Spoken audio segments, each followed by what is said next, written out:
Bom, Miriam Gurgel, Design de Interiores. Na verdade, ela tem vários livros, né? Eu fiz o PowerPoint com o ergonometria desse aqui, capítulo ergonometria, e vou ler o capítulo deste aqui para vocês complementarem, tá? Então, qual o espaço necessário para que uma ação possa ser realizada sem problemas? Ou ainda, qual o espaço de que uma pessoa necessita para andar ao redor de uma mesa de jantar sem incomodar as visitas, pedindo que movam suas cadeiras? Essas são algumas das perguntas que a ergonometria, uma ciência, procura responder, buscando melhorar a relação entre o homem e o meio ambiente. Ela analisa as características físicas, psicológicas e fisiológicas de um povo e quais seriam as distâncias e os espaços necessários para ele. Para simplificar este capítulo, trataremos como ergonometria as medidas mínimas para que as pessoas possam executar suas atividades sem comprometimento com o espaço ao redor. Num bom projeto de interiores, ler significará muito mais do que um livro e um local para sentar. Deverão ser consideradas a poltrona que melhor se adapta à pessoa que vai ler, a área ao redor que deverá ser incluída, por exemplo, para a mesa de apoio ou para reclinar a poltrona, a altura e o tipo de iluminação mais aconselháveis, os materiais mais confortáveis para essa atividade, etc. Uma luz, ela pode ser difusa, ela pode provir de um spot ou mesmo de uma luminária de chão ou uma luminária de mesa. Essas questões de iluminação serão melhores estudadas na disciplina do segundo módulo, em algumas disciplinas do segundo módulo. Por ora, vamos entender os conceitos gerais. Portanto, ao determinar uma área para um ambiente, considere muito mais do que o espaço para as peças de mobiliário. Analise a área necessária para desenvolver também as atividades ao redor delas. Circulação. Dimensões mínimas recomendadas em centímetros para circulação e mobiliário.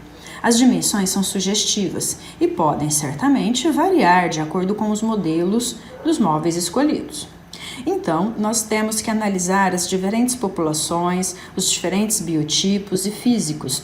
Analisar a medida dos ombros, né, como uma medida a ser levada em consideração para os espaços.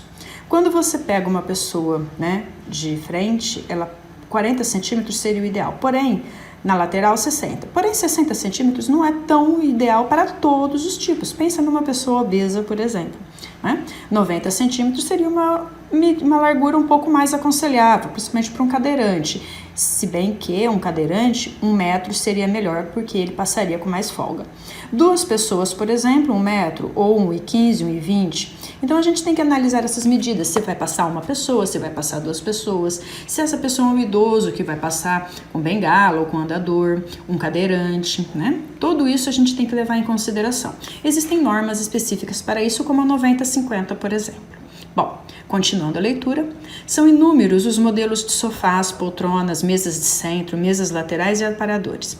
Cada um apresentará dimensões que podem variar em alguns centímetros. Entretanto, as medidas a seguir podem ser consideradas primeira referência para posterior orientação das medidas máximas ou mínimas dos móveis a serem adquiridos.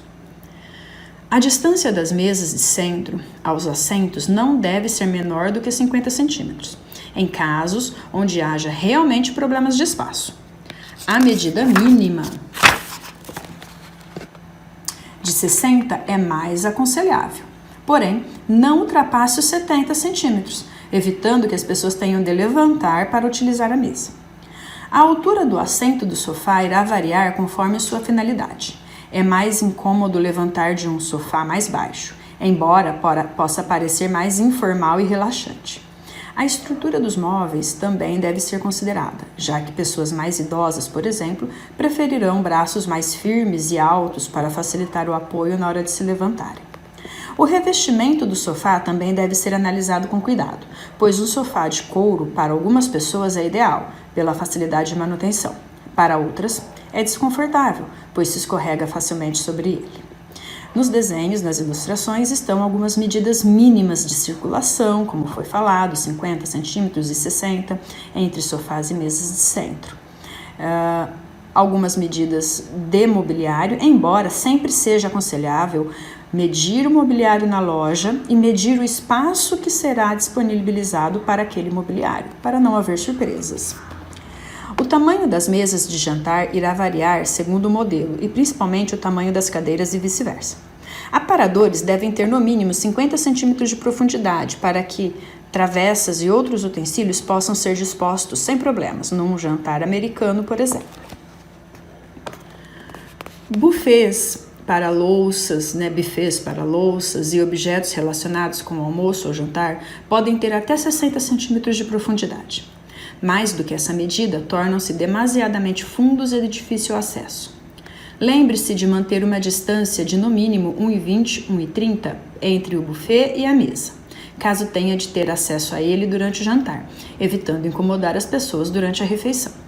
Cadeiras de jantar medem no mínimo aproximadamente 45 por 45 centímetros, com a mesma medida para a altura do assento. As cadeiras com braços serão razoavelmente mais largas. Mesas circulares, diâmetros mínimos e altura entre 70 e 75 centímetros. Então, temos aqui algumas medidas, Por exemplo, para 4 pessoas, 90 centímetros e por aí vai. 8 pessoas, 1,40. Bom, para as mesas quadradas ou retangulares, a altura também varia de 70 a 75 centímetros, dependendo da cadeira e do modelo. Podemos considerar 60 centímetros como espaço para cada pessoa e a área mínima de 60 por 45. Para cada cabeceira de mesa, adote o mínimo de 20 centímetros, a mais no comprimento da mesa. O ideal, entretanto, seria 45 centímetros. Algumas ilustrações para exemplificar as medidas mínimas.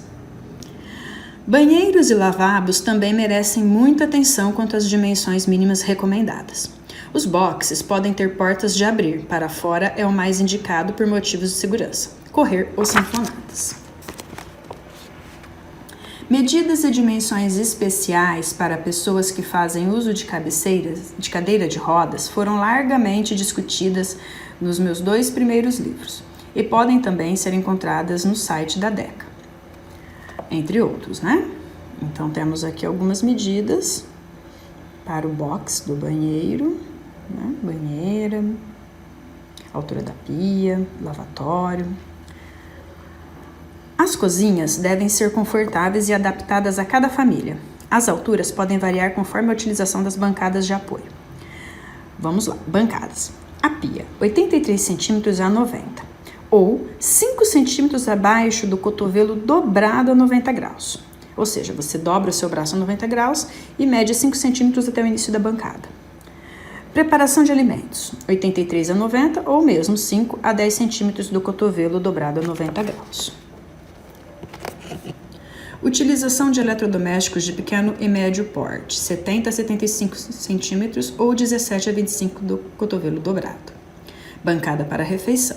Diferença de aproximadamente 30 centímetros entre a bancada e o assento, ou seja, você tem que deixar um espaço, um vão do assento da cadeira ou do banco até a bancada, de pelo menos 30. Com cadeira ou banco baixo, 75, com banco médio, 90 e com banco alto, 1 ou 1,10.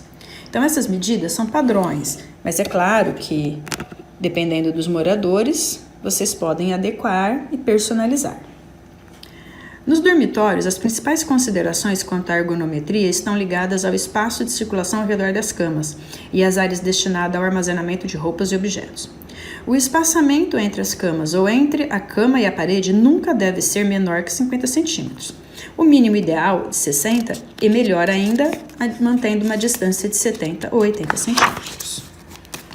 Evitem encostar a cama na parede também, na medida do possível.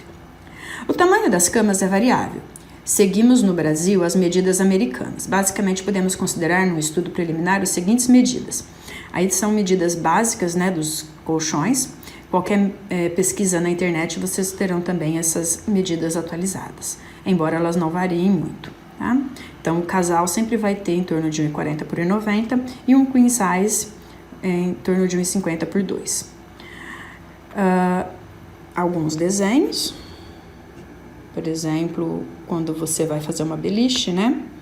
Tem que lembrar que a pessoa não pode bater a cabecinha no teto. Alturas, né, da cama, espaçamento. E para finalizar, camas com estrado geralmente têm altura de 45 centímetros. As do tipo hotel ou box podem ser bem mais altas. As mesas de cabeceira devem estar de acordo com a altura das camas. A melhor opção seria a mesa ter uma altura um pouco menor do que a da cama, evitando que a pessoa bata a cabeça durante a noite. As dimensões das mesas ou criados mudos também variam, mas nesse caso, segundo a necessidade de cada indivíduo. Muito obrigada pela atenção de todos.